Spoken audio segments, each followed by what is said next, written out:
Effective classroom observation की, उसके regarding जो भी मेरी थॉट प्रोसेस रही या जो मैंने ऑब्जर्व किया वो मैं मेन पॉइंट्स में आपको बताना चाहूँगी। तो सबसे पहले जैसे कि हमें बताया गया कि टीच टूल है वो ग्लोबल टूल है जिसको वर्ल्ड बैंक ने डेवलप किया था और इसके बेस्ट प्रिंसिपल्स को अडॉप्ट किया है SCRT ने। तो इसमें गहन कक्षा अवलोकन के नाम से ये एक नई पहल की जा रही है हमारे लिए। तो इसका मेन उद्देश्य क्या है कि टीचिंग लर्निंग प्रोसेस को और बेहतर हम कैसे बना सकते हैं, टीचिंग स्किल्स को और बेहतर कैसे बना सकते हैं, या जो भी स्कूल में रिसोर्सेज होते हैं जनरली देखा जाता है कि उनका यूज नहीं हो रहा या फिर टीचर्स को पता नहीं होता कि कैसे उनका यूज करना है, तो उसके लिए हम उनको मोटिवेट कर सकते हैं, टीचर्स उन रिसोर्सेज का और बेहतर यूज कर सकते हैं। तो सबसे पहले जो ऑनलाइन ट्रेनिंग स्टार्ट हुई थी उसमें जो हमारा वर्क फ्रॉम होम था, तो सबसे पहले दीपक सर ने इसकी इंट्रोडक्शन दी थी। उसके बाद सरिता मैम ने इसको ब्रीफ आउटलाइन दी थी कि क्या क्या इसमें एलिमेंट्स होते हैं, जैसे 3 एरियाज हो गए, 9 एलिमेंट्स हो गए और 29 बिहेवियर्स हो गए।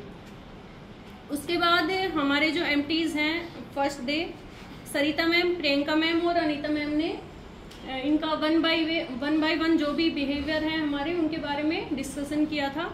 Second day Hemant ma'am, Menaka ma'am, Sarita ma'am ने इसके बारे में काफ़ी डिटेल में डिस्कशन किया था और जो भी हमारे डाउट्स थे उनको पूरा पेशेंसली इन्होंने सुना ध्यान से और पूरा इनको सोल्व करने की कोशिश की। ये कि लास्ट तक भी इन्होंने हार नहीं माने कि नहीं अब हमें नहीं पता, लास्ट तक भी उसको, जैसे प्रियंका मैम ने काफ़ी डिटेल में उसको डिस्कस किया था और जिनके जो भी डाउट्स थे उनको काफ़ी हद तक क्लियर किया।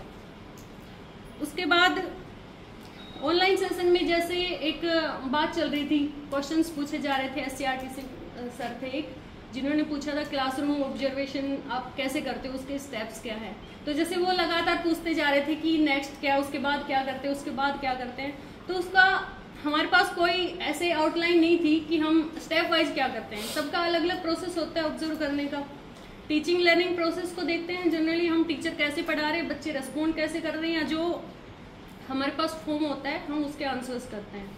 तो इस टूल से हमें एक प्री डिफाइंड स्ट्रक्चर मिल गई कि हमें क्लास में क्या ऑब्जर्व करना है और टीचर को हमें क्या फीडबैक देना है, क्या उसमें इम्प्रूवमेंट और हो सकता है।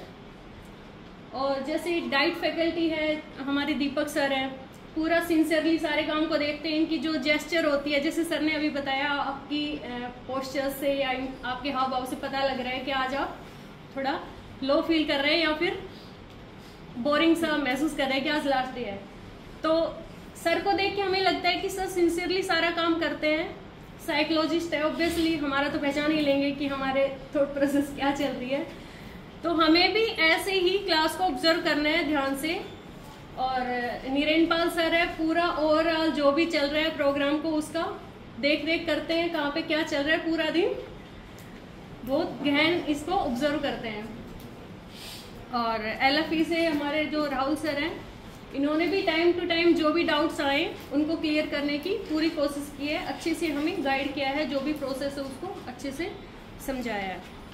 और एक बात मैं बताना चाहूँगी, जैसे 21st सेंचुरी स्किल्स जो भी प्रोग्राम एक ऑनलाइन चला था SCRT के थ्रू, तो वो हमने ऑनलाइन अटेंड किया था। उसमें भी काफ़ी अच्छी चीज़ें थी जो हमें सीखने को मिली। जैसे ये था 2 दिन ऑनलाइन 3 दिन ऑफलाइन, तो इसमें हमें सभी कामों से बिल्कुल फ्री करके यहाँ पे पूरी तल्लीनता के साथ हम ये काम कर रहे हैं, पढ़ाई कर रहे हैं या जो भी हम वीडियोस देख रहे हैं, प्रैक्टिस कर रहे हैं, तो पूरा इसमें ध्यान लगा रहे हैं।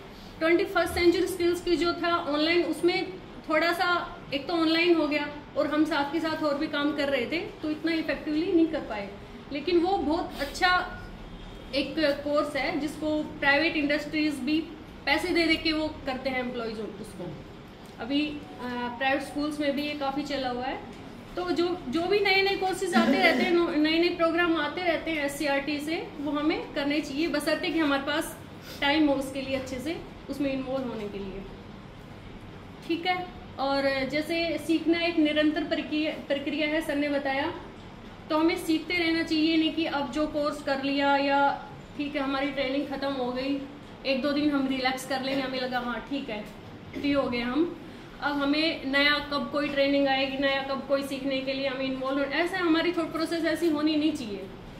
हमें ऐसा सोचना चाहिए कि हमें लगातार सीखना ही है, अब मॉडर्नाइजेशन इतना हो रहा है, टेक्नोलॉजी इतनी हर जगह इतनी बढ़ रही है, एआई का ज़माना है, तो हमें भी नई नई चीज़ें सीखते रहना चाहिए। हर चीज़ का ऑपरेशन ज़रूरी है, ठीक है। ऐसे तो घर में रहने वाले भी ऐसे निठल्ले बैठे रहते हैं, कोई कुछ नहीं कर सकता, लेकिन अपने आप को बेहतर बनाने के लिए हमें नई नई चीज़ें सीखते रहना चाहिए, ऐसे कोशिश करते रहना चाहिए। Thank you.